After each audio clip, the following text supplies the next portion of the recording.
You're live from New Delhi, watching DD India Live, India's voice to the world. I'm Lipakshi Khurana, coming up in the next 30 minutes. Kenya's President William Ruto on a state visit to India, given ceremonial welcome at Rashtrapati Bhavan in New Delhi.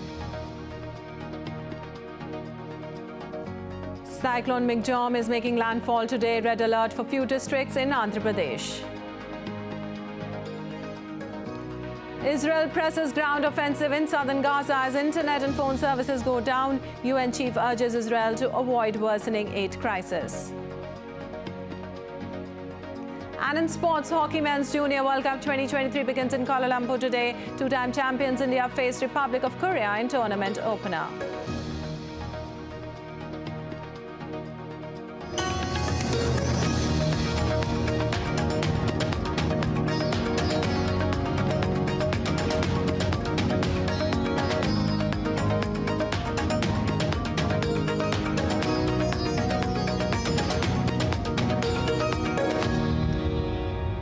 On to our top story. India's Prime Minister Narendra Modi and India's President Draupadi Murmu welcomed the Kenyan President William Ruto at Rashtrapati Bhavan in India capital, New Delhi.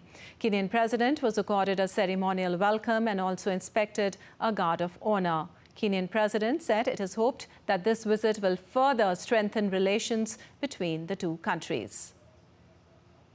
My expectation is that we need to consolidate the relationship between Kenya and India.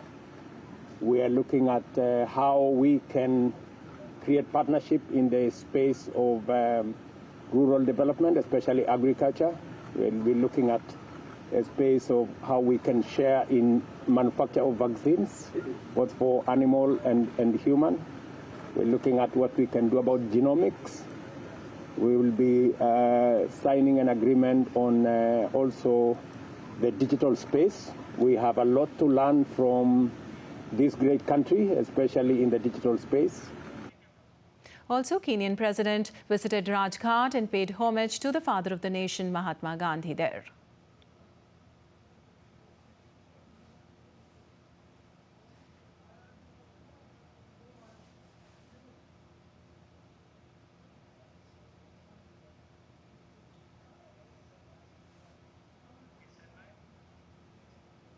An update on the cyclone. The southern Indian state of Andhra Pradesh is witnessing heavy rainfall, with Tirupati and Nellore districts facing the brunt of heavy downpour, leading to inundation and flooding at many places. Rescue measures are being undertaken on war footing. High alert has been sounded in Bapatla district of Andhra Pradesh, where the landfall is expected to happen today during the forenoon.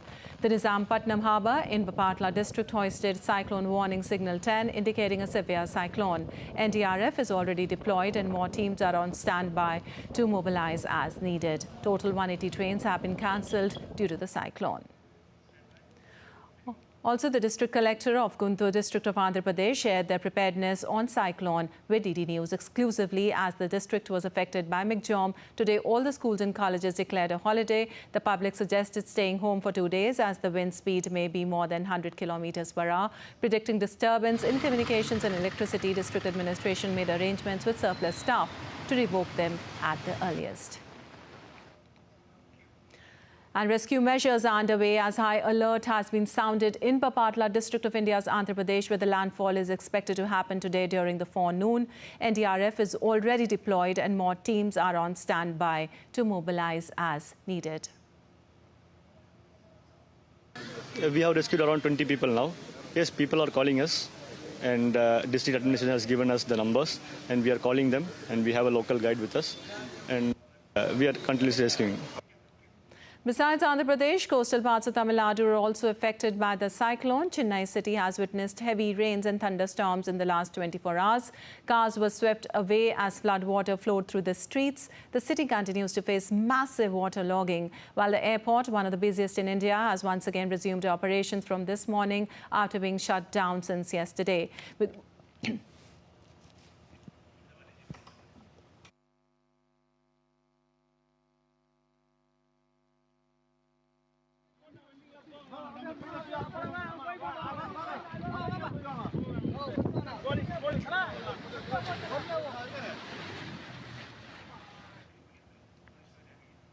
With waters receded and no stagnation on runways, cleanup crews tackled slush and filth.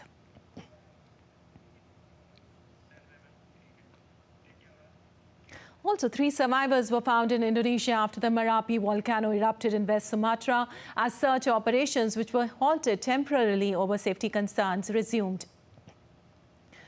The rescue team recovered 11 dead bodies out of 75 climbers who were in the area at the time of eruption. 12 others are missing, and the search was suspended on Monday after another smaller eruption.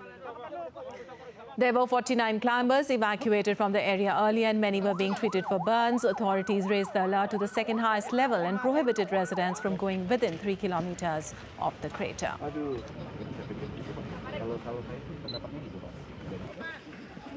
Our correspondent Patrick Falk tells us more from Singapore on the volcano.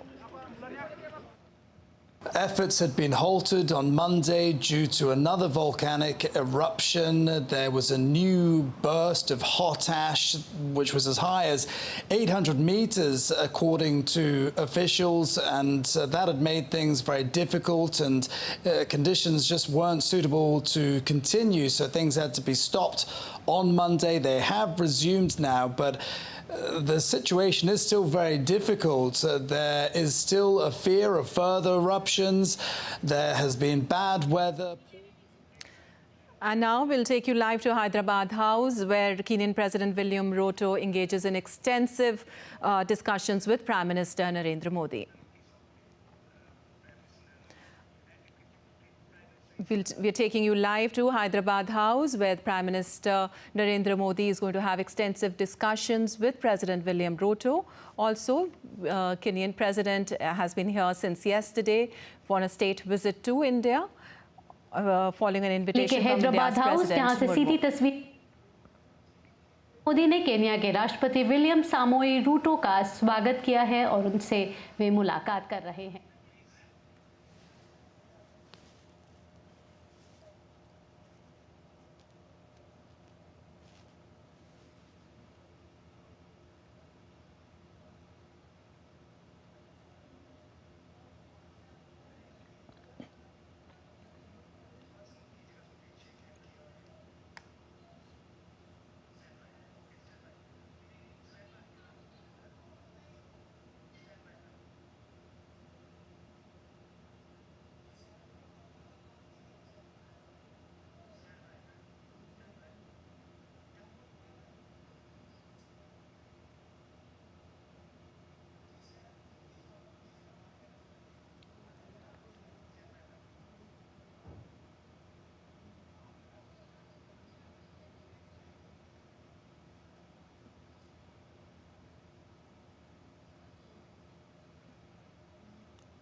President Ruto and Prime Minister Narendra Modi in the Hyderabad House.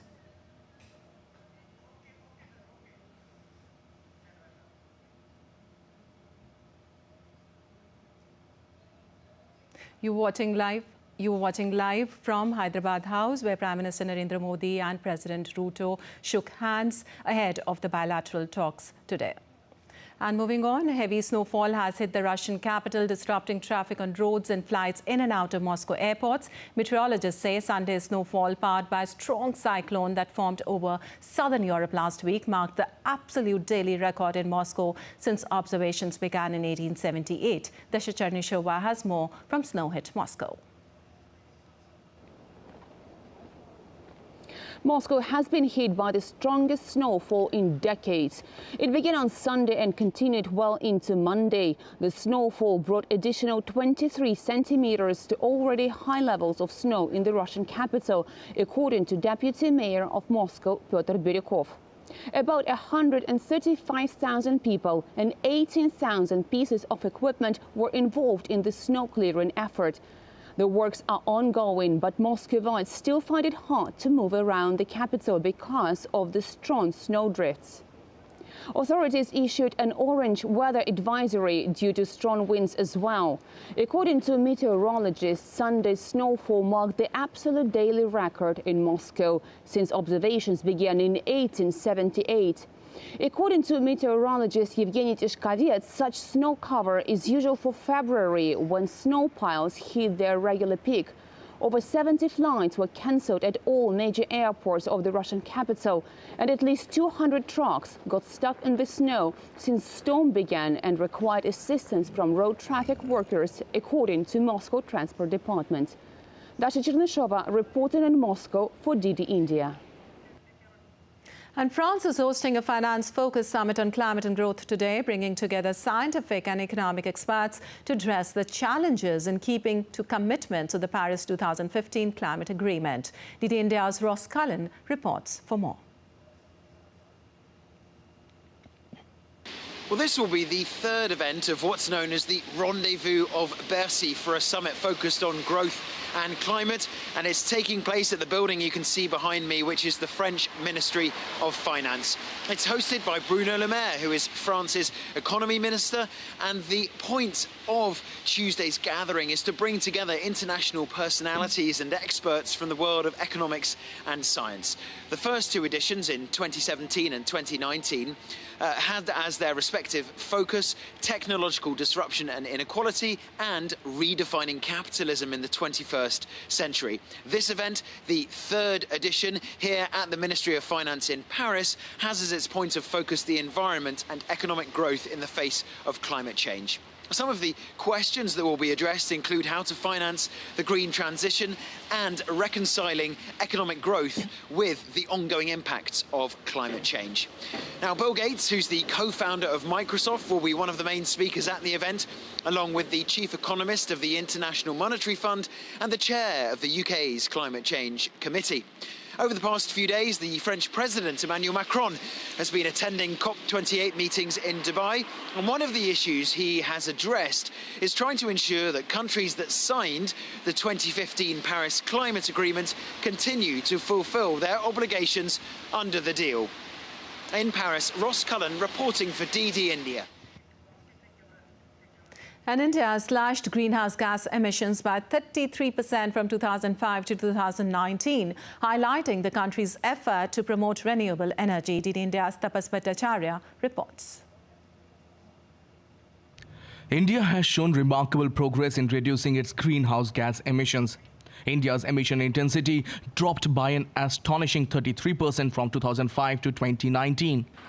This achievement places India well on track to fulfill its commitment to the United Nations Convention on Climate Change, aiming to reduce emission intensity by 45% from 2005 level by 2030. Notably, the country experienced the fastest reduction in emission intensity to date, with an annual average reduction of 3% in the period of 2016-2019. This remarkable progress is largely attributed to government's initiatives towards renewable, despite fossil fuel maintaining a dominant position in the energy mix. The significant increase in forest cover has played a pivotal role in achieving this remarkable feat. As of 2019, India boasts of a substantial forest cover of 24.56%, covering 80.73 million hectares. India's GDP between 2005 to 2019 has grown with cumulative annual growth rate of about 7%, whereas the emission grew about 4%. This shows that India has successfully continued to decouple its economic growth from greenhouse gas emissions, resulting in the reduction of the emission intensity of its GDP by 33% between 2005 and 2019. India's share of non-fossil sources-based installed capacity of electricity generation in 2023 is more than 41%. India achieved its NDC target of 40% cumulative electric power installed capacity from non-fossil fuel-based energy sources in 2021, 9 years in advance of the target date of 2030. As India continues its journey towards a sustainable future, the focus on renewable energy, increased forest cover, and innovative solutions like green hydrogen mark a significant stride in mitigating climate change. Tapas Bhattacharya's report, DD India. And shifting focus, it's now been 4 days since the week-long temporary ceasefire between Israel and Gaza expired, and the Israeli military are continuing to push south in the Gaza Strip. Israeli tanks and other armored vehicles are now reported to be operating close to Khan Yunis, the largest city in the southern Gaza Strip. The intensified strikes comes after having largely gained control of the now devastated north. Meanwhile, the Israel Defense Forces are repeatedly asking tens of thousands of Palestinians to move from areas across the south. The IDF believes Hamas commanders are in the city, where hundreds of thousands are sheltering since fleeing the fighting in the north.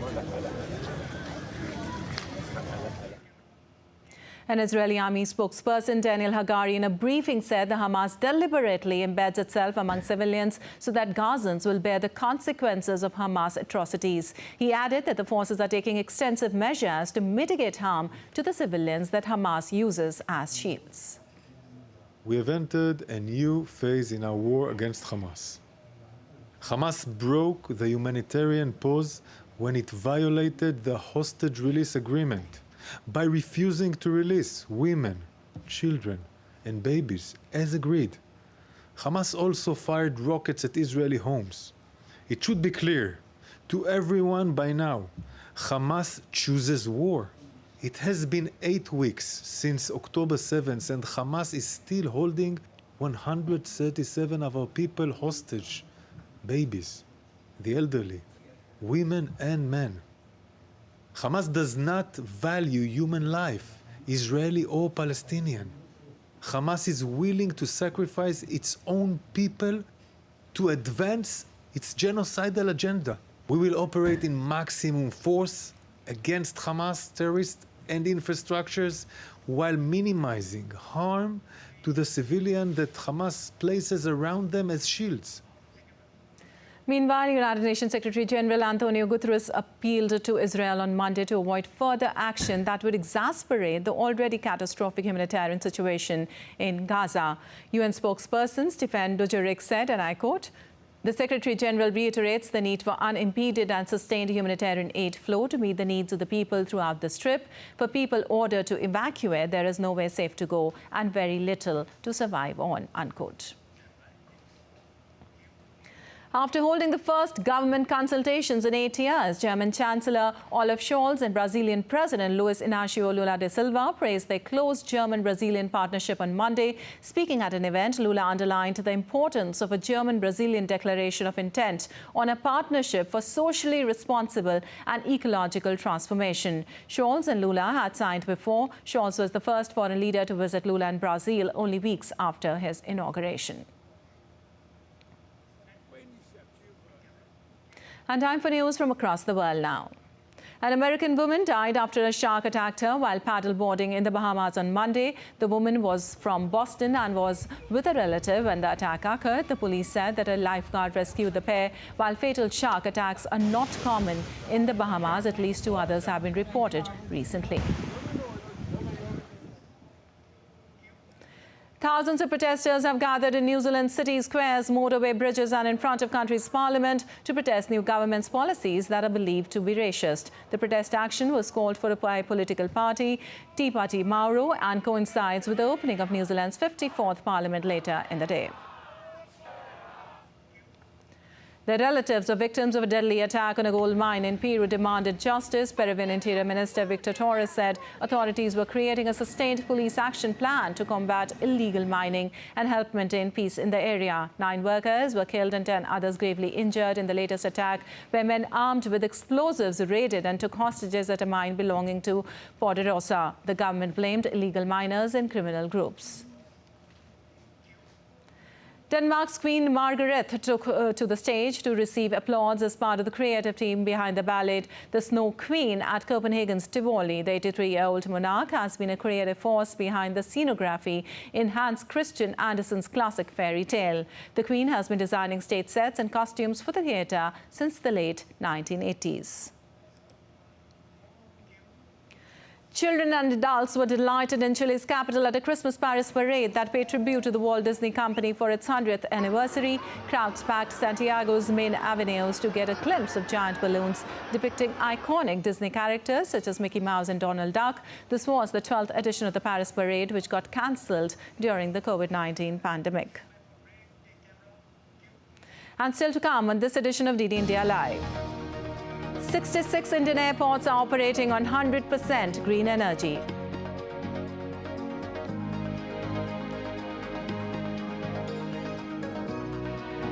The 24th edition of the 10-day-long Hornbill Festival is being celebrated in full swing in the northeastern state of Nagaland. And Rafael Nadal, the former tennis world #1, gears up for a comeback after hip surgery.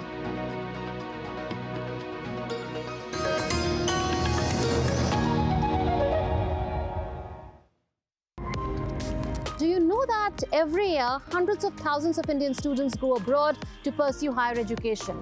But now, India has opened its doors for foreign higher educational institutions who can set up and operate their campuses here. Bringing these foreign university campuses will provide an additional opportunity to our students to study in foreign universities while staying in India. How will you ensure that only the best universities come to India? They should be within the top 500 ranks in the global rankings, although we have not specified any global ranking agency, but in general, or subject-wise, they should be within the 500 global rankings.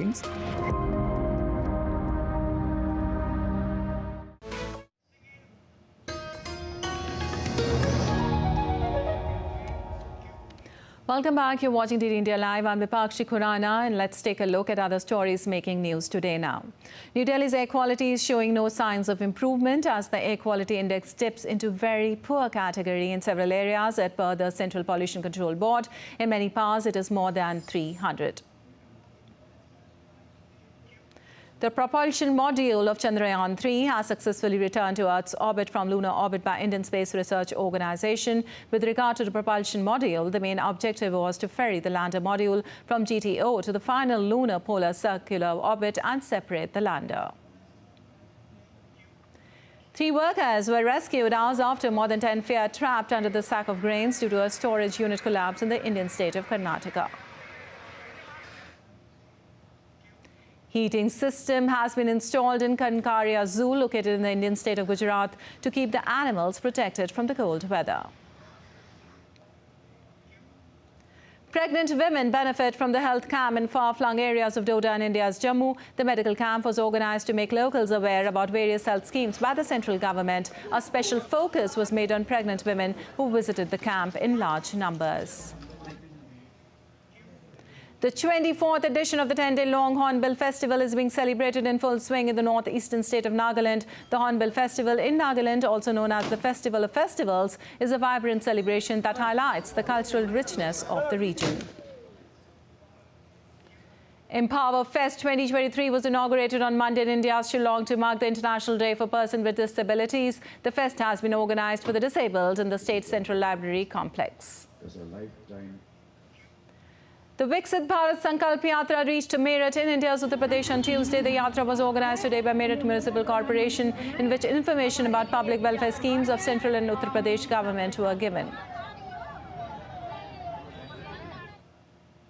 An Indian Council for Cultural Relations is taking unique initiative to host 85 foreign academicians under Knowledge India program. For the first time, 85 senior academicians from 39 countries, largely head of the departments teaching subjects of Indian knowledge system, will be visiting New Delhi early in December. This unique initiative is named as Knowledge India Visitors Program. This event aims at discussing ways and means of promoting higher learning of Indian knowledge system and the issues faced in its teaching learning globally.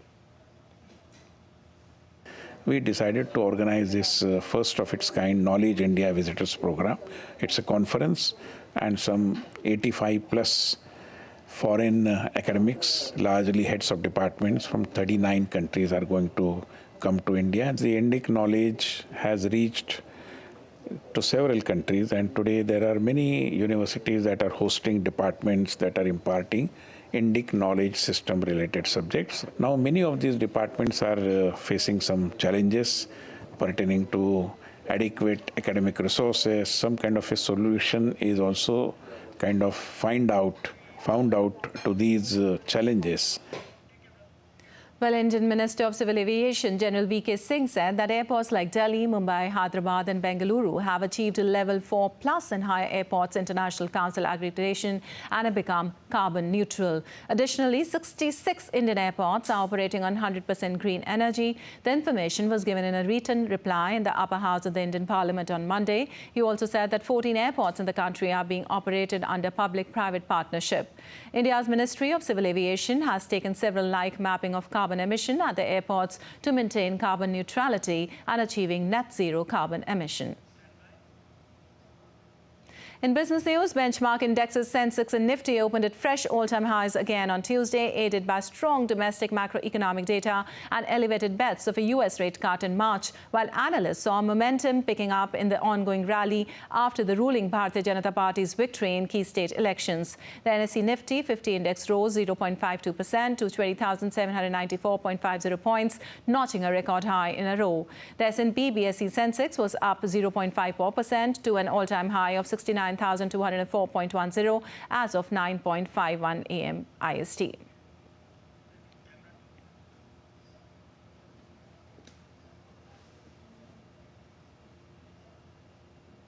And US stocks were down on Monday, retreating from last week's gains. Highs are on job data due out this week ahead of the Federal Reserve's next rate meeting. Sally Patterson has more. Last week was a good one for US stocks. On Friday, the Dow closed at its highest level since January 2022, and the S&P 500 posted its highest finish since March last year. Stocks rallied following promising inflation data and comments from Federal Reserve officials suggesting a slowdown in the US economy could help bring inflation back to the central bank's 2% target. But Fed Chair Jerome Powell said talk of cutting rates was premature, calling it too early to declare victory over inflation. The central bank's next rate meeting begins on December 12th. This week is heavy on economic data, with all eyes on the US jobs report due out on Friday. In business news, over the weekend, Alaska Air announced it will buy rival Hawaiian Airlines for $1.9 billion. The company said the acquisition was the culmination of several months of negotiations.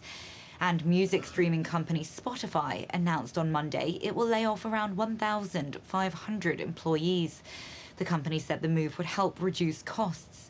It's the third round of job cuts this year. At the close of trading Monday, the Dow was down 0.1%, the S&P 0.5%, and the Nasdaq ended down 0.8%. Sally Patterson in New York, reporting for DD India. And time now for some sports news. Two-time champions India will today start their campaign in the FIH Hockey Men's Junior World Cup 2023 against the Republic of Korea in Kuala Lumpur, Malaysia. Uttam Singh will captain the Indian side. The 13th edition of the Junior Men's Hockey World Cup will see 16 teams divided equally into 4 groups compete for the top 2 spots in their group and secure a place in the quarter-finals. The bottom 2 teams from each group will enter classification rounds. And in tennis, Rafael Nadal, the former world #1, is gearing up for a comeback after hip surgery. Having last played at the Australian Open due to a hip flexor issue, Nadal underwent surgery in June and now aims to embrace the journey. In a recent Instagram video, he shared his nerves about returning after nearly a year, expressing a desire to forgive himself if the comeback is gradual. Also, South Africa have named their squads for the multi-format home series against India beginning from 10th of December. The tour begins with 3 T20Is, following by 3 ODIs and finally 2 tests, which will be a part of the ICC World Test Championship 2023-25 cycle.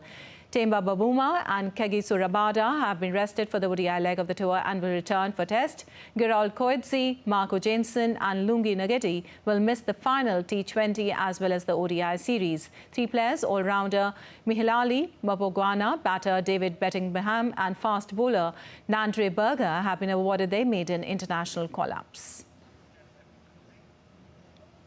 Well, that's all for this edition of DD India Live. Well, let us know your thoughts on the news of the day. You can connect with us on Facebook, X, formerly known as Twitter and Instagram. We'll be back with more news as it breaks here on DD India. I'm Lipakshi Khurana from all of us here in Delhi. Thanks for watching DD India Live.